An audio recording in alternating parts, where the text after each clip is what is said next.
RTO વાળાને બોલાવો ને, કોઈ એક જણા બોલાવો તમારે જે રિસ્પોન્સિબલ ઓફિસર હોય આગળ. પ્લીઝ જરા મારે ચર્ચા કરવી છે.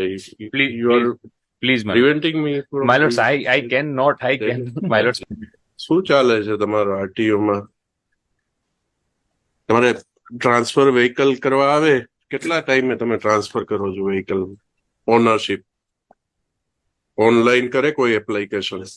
6 મહિના સુધી તમે ટ્રાન્સફર નથી કરતા?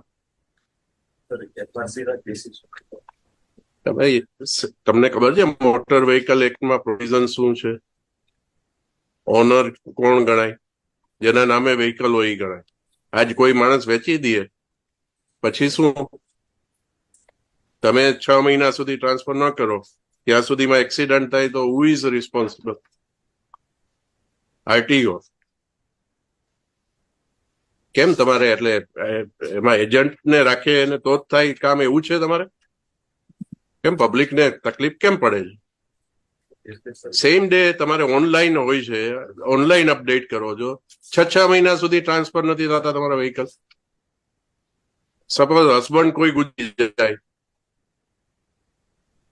અને એના સન એમ કે મારા નામે ટ્રાન્સફર કરી દો વ્હીકલ, તો તમે શું ઇન્સિસ્ટ કરો છો કે વાઇફના નામે થશે, સનના નામે નહીં થાય? ક્યાંથી આ રૂલ કાઢો છો તમે?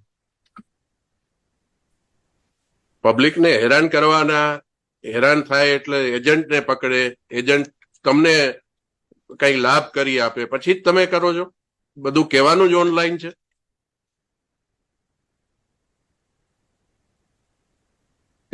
ફિટનેસ સર્ટિફિકેટમાં કેટલો ટાઈમ લો છો?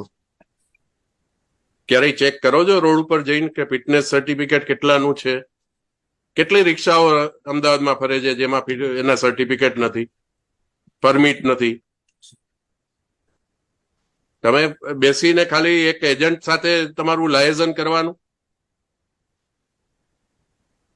આ પબ્લિક માટે તમે આરટીઓ ચલાવો છો કે કોઈ એજન્ટ માટે ચલાવો છો કે તમારા સ્ટાફનો લાભ થાય એના માટે ચલાવો છો?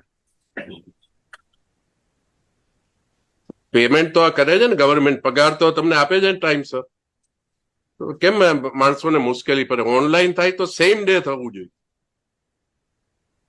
તમે એક પણ વસ્તુ મને જસ્ટિફાઈ કરો કે કઈ વસ્તુ તમે સેમ ડે કરો છો?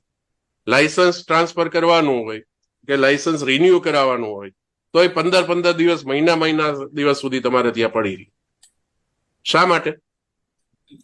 સ્ટાફ નથી. એક આ તમારું સર્વર ધીમું છે, સ્ટાફ નથી. સર્વર ધીમું છે, સ્ટાફ નથી. અને જો એજન્ટને પકડો અને કરો તો સવારે આપ્યું હોય સાંજે થઈ જાય. ત્યારે તમારા બધા ક્રાઇટેરિયા જુદા થઈ જાય.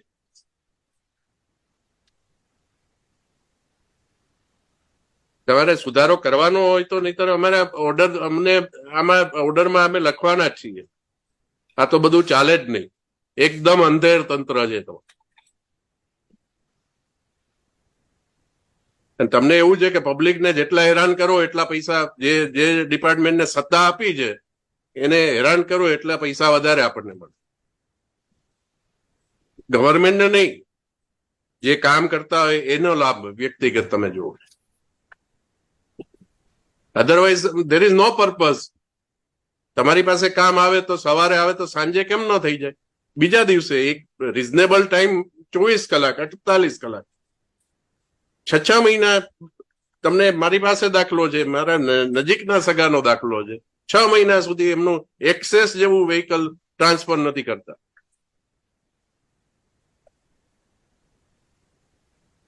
કઈક ગમે એવી ઇન્કવાયરી ઉભી કરશો કે પાન કાર્ડ નથી આપ્યું, આધાર કાર્ડ, તો તમે જયારે એક્સેપ્ટ કરો છો ત્યારે નથી ખબર પડતી? તમારે શું સિસ્ટમમાં કરેક્શન કરવાનું? મને વ્યક્તિગત કોઈ સામે વાંધો નથી, પણ તમારો જે એરિંગ ઓફિસર હોય, તમારો સ્ટાફમાં ઘણા ખૂબ સારું કામ કરતા હશે, પણ જે નથી કરતા અને જેની મેન્ટાલિટી આવી છે, માણસોના કામ દબાવી રાખે છે, એનું કઈ કરવાનું નથી તમારે? તમે શું છો? તમારી પોઝિશન શું છે? આરટીઓ. તમારે ડ્રાઇવિંગ એટલી બૂમ છે કે તમારા ડ્રાઇવિંગ ઓલા ટ્રેક ટેસ્ટ છે એ બરોબર નથી કામ કરતા, તમારા લાયસન્સ ટાઈમસર નથી આવતા, માણસને પરમિટ નથી, તમે ઈ ચેક કરતા. અત્યારે તમે રિક્ષાઓ જોવો છો શહેરમાં કેમ ફરે છે? પેપર ન્યૂઝપેપરના તો ફોટોગ્રાફ એટલીસ્ટ કન્સિડર કરો તમે.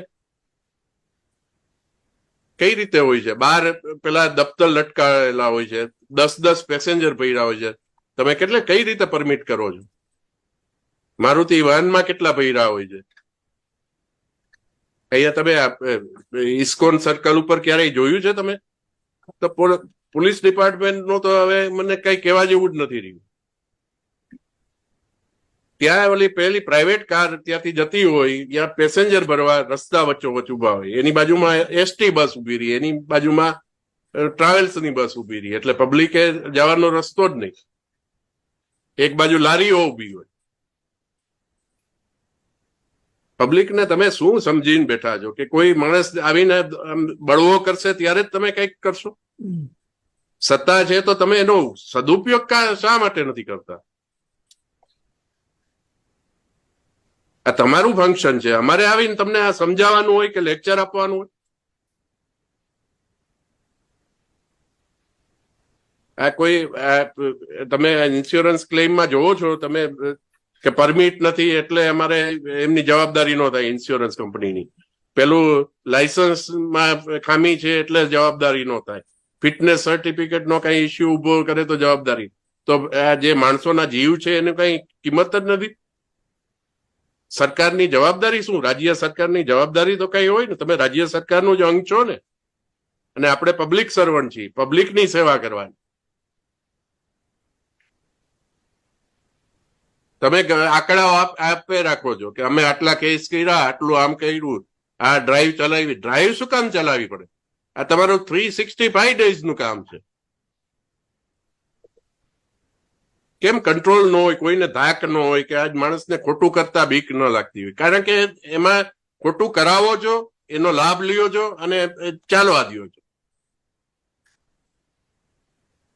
ઓલા સ્કૂલ વર્ધી એસોસિએશન વાળા એક ખાલી તમાશો કરે, તમારે એટલું જ જોતું હોય, એક નક્કી હોય, એક અન્ડરસ્ટેન્ડિંગ હોય, તમે કરશો એટલે અમે 1.5 મહિનો છૂટ આપશું, 2 મહિના છૂટ આપશું, પછી કઈ એક્શન જ નહીં લેવા.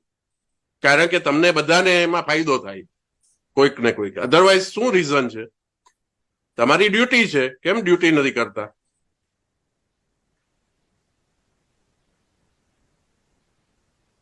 કેટલા માણસો રોજના મરે છે એક્સિડન્ટમાં. જવાબદાર કલ્પેબલ નેગ્લિજન્સ તમારું પણ આવશે. અમે તો એ હદ સુધી લઈ જવા માંગીએ છીએ મેટર કે જે અધિકારી જવાબદાર હશે એનું જે એરિયામાં થશે, અમદાવાદમાં થાય જેટલા એક્સિડન્ટ, તો એમાં આરટીઓ જવાબદાર થાય, તમારા પોલીસ વાળા જવાબદાર થાય, અને રોડ જો રસ્તા ખરાબ હશે તો રોડ વાળા. હવે એ સુધી લઈ જવી પડશે.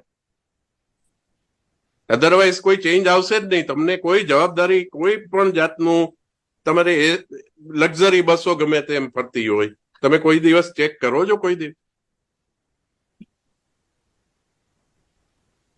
નથી. પોલીસને એટલી ઇન્ટરેસ્ટ જરાય બિલકુલ.